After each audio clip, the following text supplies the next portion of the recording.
Assalamualaikum warahmatullahi wabarakatuh. Setelah Bani Israel terbebas dari Firaun, Nabi Musa membawa kaumnya ke sebuah wilayah yang Allah janjikan. Tanah yang harusnya nanti menjadi tempat tinggal Bani Israel, tanah yang Allah berkahi di dalamnya. Wilayah ini bernama Kan'an, atau yang saat ini disebut Palestina. Namun sesampainya di sana, ternyata wilayah tersebut bukanlah wilayah yang kosong. Ada suatu suku atau bangsa yang mendiaminya. Menurut cerita Bani Israel, mereka ini adalah bangsa raksasa kaum Jabarin, atau Bani Amaliko. Suku ini diketahui kejam, beringas, menyeramkan dan sangat kuat. Badan mereka sangat besar. Menurut cerita, tingginya bisa mencapai 25 meter menjulang ke atas, kurang lebih setengah dari tingginya monster Titan. Begitu tahu wilayah ini ada penghuninya yang harus direbut dulu agar bisa ditempati, Bani Israel sepertinya kecewa dengan jalan yang dipilihkan oleh Allah dan nabinya ini. Mereka kira tanah yang dijanjikan Allah ini bisa langsung mereka begitu saja begitu mereka sampai. Lalu diam-diam Nabi Musa mengutus beberapa orang untuk masuk ke wilayah itu untuk melakukan pengintaian. Berangkatlah mereka masuk ke perkampungan suku ini sebagaimana seorang pengintai untuk mengamati dari dekat kondisi, situasi, jumlah dan kekuatan musuh. Namun dalam misi pengintaiannya, salah satu dari raksasa ini menangkap mereka. Lalu dibawalah mereka ke tempat pemimpin para raksasa ini. Pemimpin raksasa ini segera menginterogasi mereka, menanyakan siapa mereka, siapa yang pemimpin mereka, dan apa tujuan mereka kemari. Mereka menjawab, jika tujuan mereka ke wilayah Kan'an ini bermaksud untuk merebut tanah yang telah Allah janjikan untuk mereka dari orang-orang yang berkasta ini. Salah satu dari raksasa ini berkata, katakanlah kepada pemimpinmu Musa, jika kalian ingin mengetahui wujud dan kekuatan kami, berikanlah buah anggur ini. Bagi kalian buah ini bisa dimakan 4 orang hingga kenyang, tapi bagi kami buah ini hanya sebesar ujung jari kami saja. Para raksasa ini melepaskan mereka. Mereka pun segera berlari menuju ke tempatnya Nabi Musa. Sesampainya di pemukiman Bani Israel, mereka melaporkan apa yang telah mereka alami. Nabi Musa menghimbau kepada para pengintai ini agar tidak menceritakan kepada Bani Israel lainnya. Soalnya yang lain pasti akan ketakutan, tidak mau berperang jika tahu kekuatan musuh yang akan mereka hadapi. Memang benar mereka tidak menceritakan hal ini kepada Bani Israel lainnya. Mereka hanya menceritakan kepada istri mereka saja. Besoknya istrinya menceritakan kepada ibu-ibu lainnya. Ibu-ibu yang mendengar kejadian ini lalu menceritakan kepada suami mereka. Para suami ini menceritakan kepada bapak-bapak lainnya. Yang dari bapak-bapak ini kemudian bercerita kepada istri-istri mereka lagi. Dan seterusnya dan seterusnya. Terus saja begitu, hingga akhirnya seluruh Bani Israel mengetahui rahasia ini.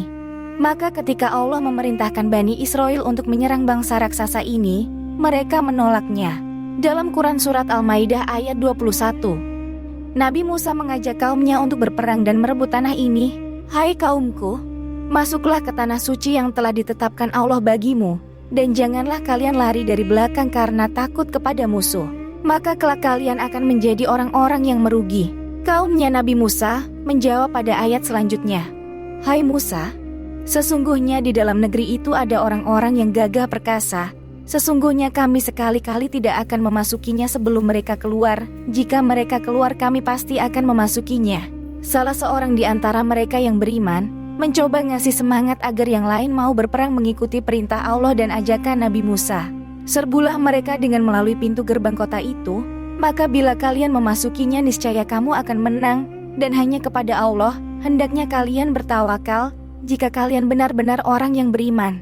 Al-Quran Surat Al-Maidah ayat 23. Di ayat selanjutnya mereka menjawab, hai Musa, kami sekali-sekali tidak akan memasukinya selama-lamanya selagi mereka ada di dalamnya.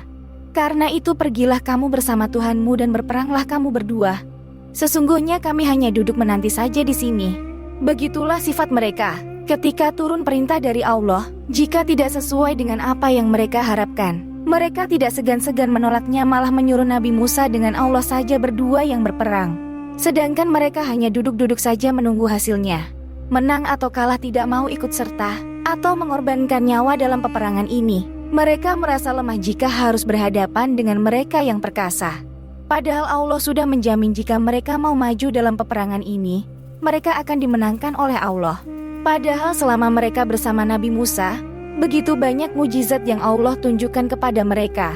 Baru saja kemarin, Mereka melihat kejadian dahsyat bagaimana lautan terbelah sehingga mereka bisa terbebas dari kejaran Firaun. Tetapi hal ini tidak membuat mereka yakin dan percaya sepenuhnya akan apa yang Allah janjikan ketika mereka mau berusaha dalam peperangan ini. Meskipun musuh yang memiliki kekuatan yang luar biasa, tetap akan Allah menangkan. Karena pembangkangannya ini, Allah menghukum Bani Israel selama 40 tahun. Mereka dibuat terkatung-katung berputar-putar tanpa arah tujuan di wilayah padang pasir yang panas dan luas ini. Dalam surat Al-Maidah ayat 26, Allah mengabadikan kejadiannya. Jika demikian maka sesungguhnya negeri itu diharamkan atas mereka selama 40 tahun. Selama itu, mereka akan berputar-putar kebingungan di bumi padang tih itu. Maka janganlah kamu bersedih hati memikirkan nasib orang-orang yang fasik itu. Begitulah jawaban Allah atas keluhan kesedihan Nabi Musa mengenai ketidakpatuhan umatnya. Yang menarik perhatian di sini adalah raksasa yang mendiami tanah Palestina ketika itu tingginya 25 meter. Apakah riwayat mengenai raksasa Bani Amaliko ini benar? Ternyata Ibnu Katsir dalam kitabnya Kisah Para Nabi mengkonfirmasi jika hal ini tidak benar. Kaum Jabarin atau Bani Amaliko ini tidak seraksasa seperti yang sering kita dengar dari sebagian mubalik yang menceritakan kisah ini di ceramah-ceramah mereka. Memang suku ini terkenal karena memiliki badan yang besar-besar. Di antara mereka ada yang tingginya mencapai 2-3 meter. Meskipun jika dibandingkan dengan ukuran orang-orang zaman sekarang, ukuran 2 hingga 3 meter itu sudah bisa digolongkan manusia yang berukuran besar. Jadi cerita-cerita yang beredar yang mengatakan jika mereka ini adalah bangsa raksasa, tidak sepenuhnya benar. Mereka adalah manusia biasa.